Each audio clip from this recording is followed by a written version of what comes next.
নমস্কার, সবাই কেমন আছেন? আশা করি সবাই খুব ভালো আছেন, আমিও খুব ভালো আছি। তো চলুন প্রতিদিনের মতো আজকের ব্লগটা এখন থেকেই শুরু করি। তো আজকে সকাল সকাল নিয়ে বসেছি 1 প্লেট বিস্কুট আর 1 কাপ চা। আজকে সকালের ব্রেকফাস্টটা এই দিয়ে শুরু হবে।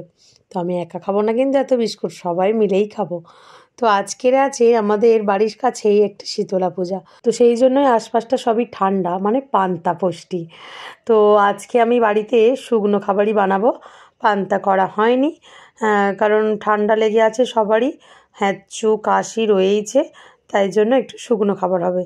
তা সকাল সকাল একটু বাজার হাটগুলো যেগুলো করে আনা হয়েছিল সেগুলো একটু ঢেলে নিচ্ছি। জানেন, কয়েকদিন ভোর এগুলো সব ব্যাগের মধ্যেই পড়ে রয়েছে, যেমন এনেছি তেমনই রয়েছে। তো জিনিসগুলো জিনিসের জায়গায় তো ঢালতে হবে বলুন, নাহলে তাড়াহুড়োর সময় খুবই অসুবিধা হয়ে যায়। বিস্কুটগুলো সকালবেলা মোটামুটি খাবো বলে প্যাকেটগুলো কেটেছিলাম, তো তখনই ডিবের মধ্যে ঢুকিয়ে দিয়েছি। চানাচুরটা অল্প আছে, তাই প্যাকেটটা কেটে চানাচুরটাও ভরে ফেলছি। আর বাদ বাকি টুকটাক যা মুদি মশলাগুলো আছে সেগুলো সময় সময় মতো ঢেলে নেব। চলুন, এবারে আজকে একটা বড় কাজ আছে, এখনও না খাবার বানানো হয়নি।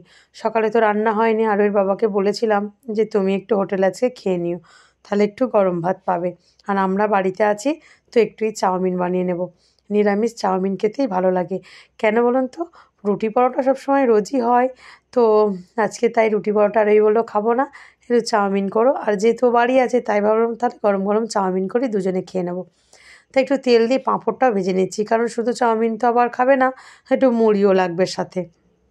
তারই বাবা আবার ফোন করে বলল যে তাহলে যখন নিরামিষ খাবার বাড়িতে বানিয়েইছো তাহলে বাড়ি যাই। তাই উনিও বাড়ি আসছে, তো ফিরলে সবাই একসাথেই আছে খাবার খাবো।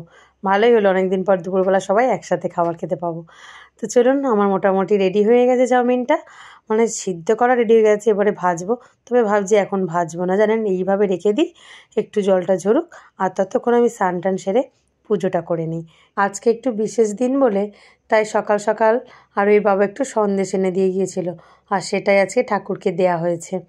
ঠাকুরকে সন্দেশ দিয়ে আজকে পুজো দেওয়া হলো। বিশেষ দিন মানে বুঝতেই পারছেন, আজকে আমাদের বিবাহবার্ষিকী, আর সেটা গতকাল আমার বন্ধুরা সবাই মিলে পালন করিয়ে দিয়েছে।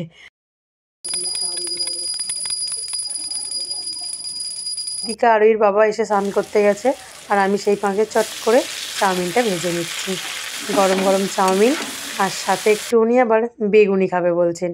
শুধু পাঁপড় ভাজলাম হলো না, তো গাছের বেগুন তুলে বেগুনি হবে, বেগুন বাড়িতে সেরকম একটা ছিল না। তো কি করব, এই বেগুনগুলো তো একটু সরু সরু, তাই এইভাবে গোল গোল করেই কেটে নিচ্ছি। আর তো আরই বাবা বললো যে থাক, একটা একটু অন্তত এমনি যেমন লম্বা বেগুনে এইভাবে কাটো। তো আমি কাটতে ঠিক পাচ্ছিলাম না, তা উনি আবার হাত লাগালো। উনি বললো দাও আমি কেটে দিচ্ছি। তো আমি ওদিকে চটপট করে বেগুনির তেলটা বসালাম, আর সাথে চাউমিনটা সুন্দর করে প্লেটে সাজাতে চলে গেলাম। কিন্তু শুধু চাউমিনটা প্লেটে সাজাতে গেলে তো হবে না, ওটার জন্য শসাও কাটতে হবে। তো আপাতত আমি বেগুনটা সুন্দর করে তেলের মধ্যে ছেড়ে দিচ্ছি। উনি আবার এই কাজটা পারবেন না, তো উনি এটা ভাজতে পারবে সুন্দর করে, তাই ওনাকে দিয়ে দিলাম ছানচাটা যে ভাজো।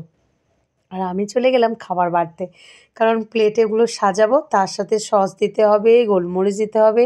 আবার এদিকে বলছে সময়ও হাতে বেশি নেই, কী করবো বলুন? একসাথে সব রকম করতে গেলে হাতের সময় কম, তো সবাইকে তো একটু সাহায্যের হাত বাড়াতেই হবে, তাই না?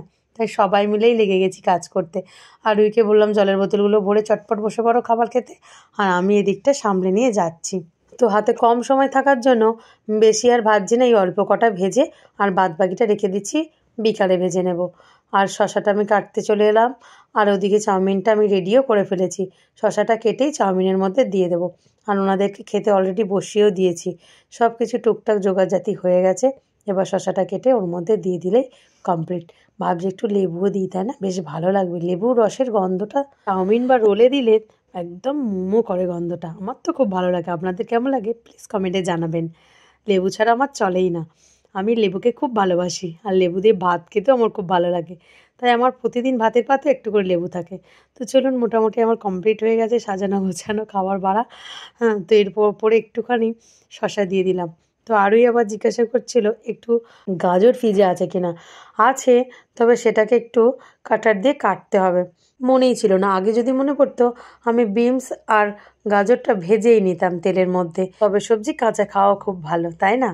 চলুন, মোটামুটি নিরামিষ শুরু হলো, আজ নিরামিষ, কাল হয়তো একটু মাছ মাংস খাওয়া যাবে, আবার তারপরের দিন থেকে আবারও নিরামিষ।